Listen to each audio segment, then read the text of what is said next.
close range and shot at that person, and then just continued driving towards Kariobangi area. A lady has been shot, personally known to me. Her name is Carol, a young woman who earns a living selling in some kiosk. I think she was on her way to Markiti in the morning to get her vegetables or something like that. I want to state that from eyewitnesses and from the people who are shot, who are known to me personally, as you know that I was the area MP for Kasarani, which includes Babadogo area, and these are people, young men who are known to me personally. If I state, as I stand here, that this is nothing but ethnic cleansing, if I had a doubt in my mind before, what I've seen today, the calculation with which the executions were taken, the careful choosing of the people who have been felled, I do not fear that I am contradicting myself if I state clearly that this is nothing short of ethnic cleansing. It was so calculated that I am told the first group of people who were executing this massacre came in motorbikes. They would just be driving past, slow down, pull down their guns and shoot. And when you see most of those bodies, they have been shot at close range, like the lady has just been shot here, an innocent lady. And I even have, when I arrived, we collected so many of these spent cartridges, and you know, we have kept them. These ones I'm not releasing because every time we always release this, we are given back civilian cartridges. And so this is nothing but a calculated move by somebody whose intention is either to plunge this country into civil war of sorts, or to completely exterminate a community from Kenya, or I don't know what they are intending to do, because it is really sad. But what is even more shocking is that with that shock, when wananchi even attempt to mourn, they are still shot, we are still tear gassed, we are still being chased, you know. So in Kenya we have lost all rights, even the right to mourn our dead. So your child will be shot, but the mother cannot access, because the mother body is also just, or maybe also is shot. So I don't know where we are leading, but all of them, the 7 bodies were hurriedly removed from the scene. When I arrived, 5 bodies, they were running back to police and wananchi, because wananchi was saying, but sure, wananchi, that place becomes a crime scene. We have not seen policemen coming here to even take statements. We have not seen policemen coming to ask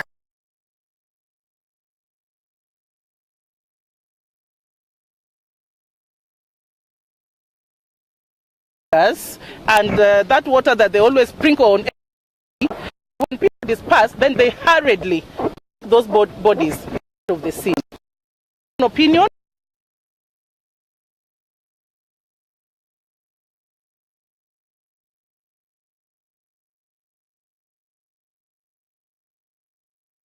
Absolute intimidation, to intimidate especially the NASA brigade from continuing in this course. In my own opinion, this is extermination of a magnitude that now calls for international attention.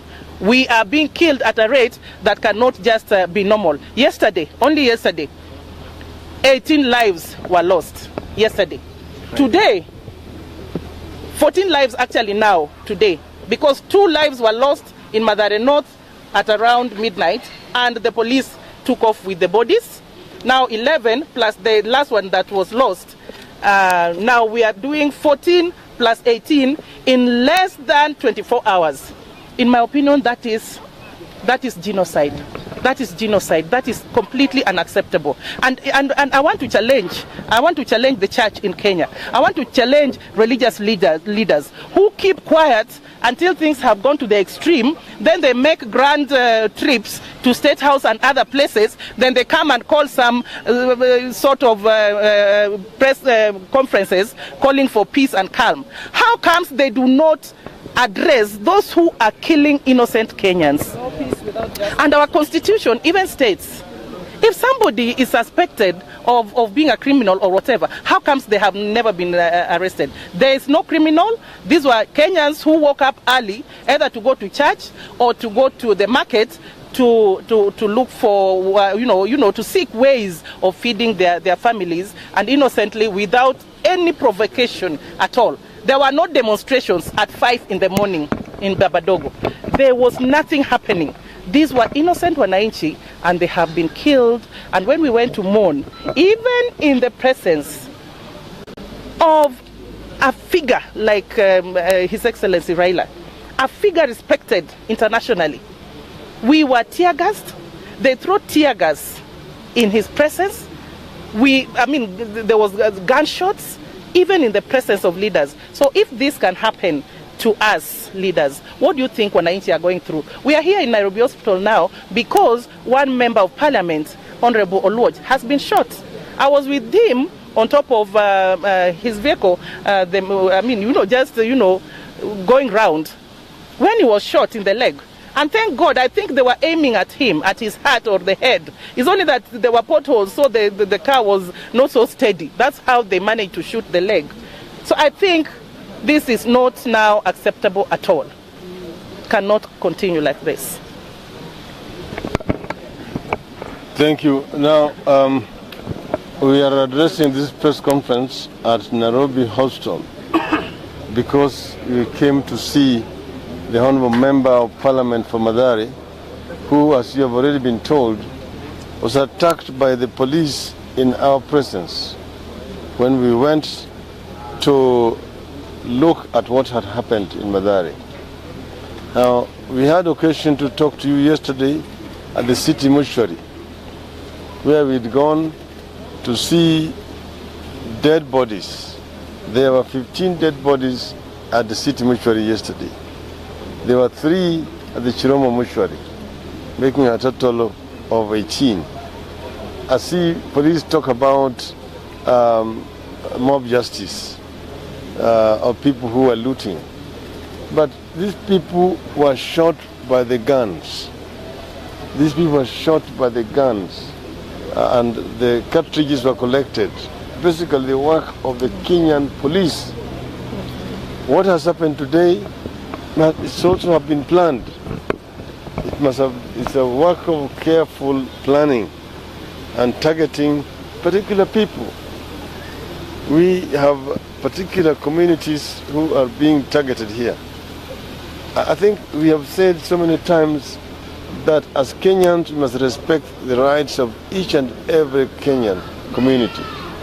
44 of them live here not by permission of any other, not by invitation of any community. So there must be some kind of respect and tolerance.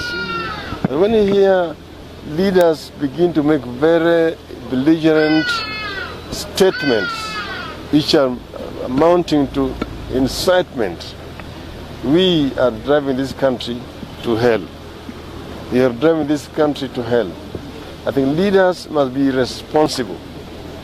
Leaders must act responsibly and stop incitement.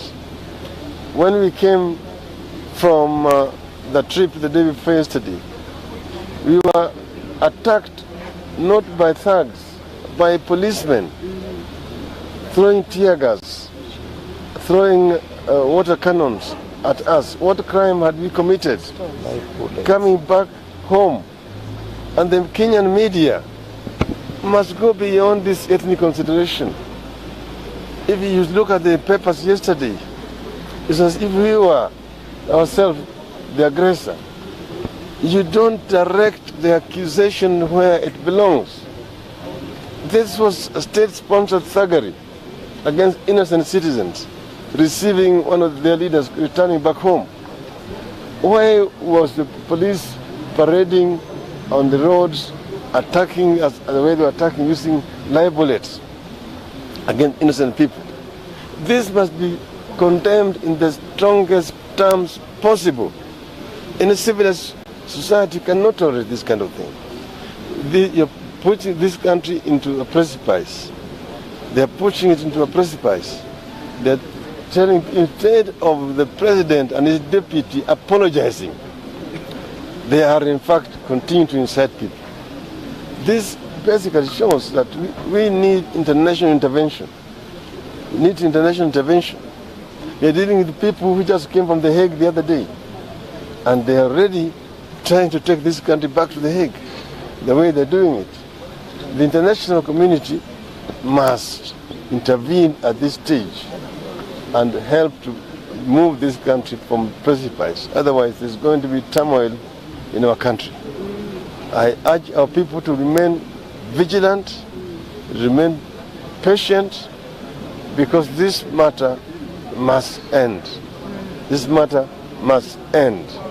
And those who are killing by the guns, as the Bible says, those who kill by the sword will die by the sword.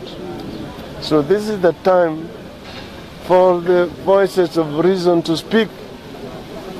The members of the church, the leadership of the church need to speak now.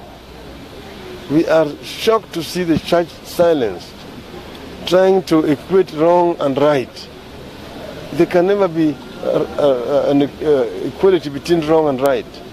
So you must point the accusation where it rightly belongs, the leaders of the church.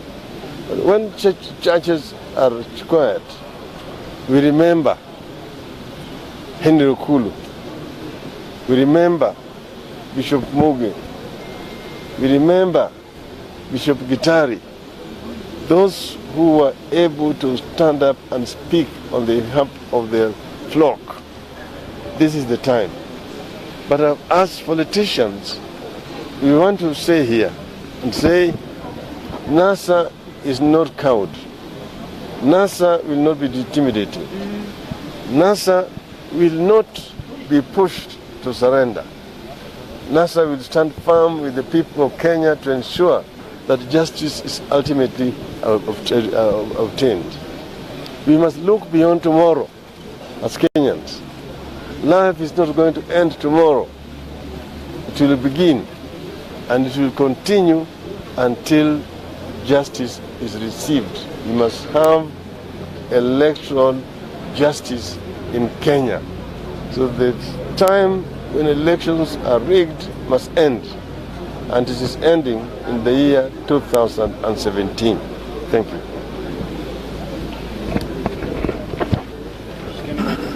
Thank you. Mike.